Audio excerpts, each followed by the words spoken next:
কিভাবে কয়লা তুলে আপনারা দেখেন ভিডিওটা, অবশ্যই ভালো লাগবো। ভিডিওটা অবশ্যই সাবস্ক্রাইব করবেন।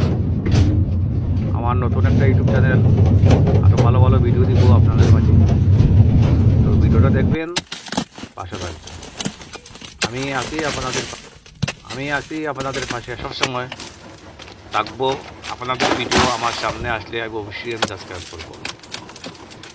তো আমার ইউটিউব চ্যানেলটা সবাই সাবস্ক্রাইব করবেন, অনুরোধ রইল সবার কাছে। আমি নতুন একটা यूज़र भैया, जो आदमी हमारा वीडियो देखेगा अवश्य सबाई सब्सक्राइब करो। हम भी आपका वीडियो में सब्सक्राइब करेगा, आपका वीडियो हमारे सामने आएगा।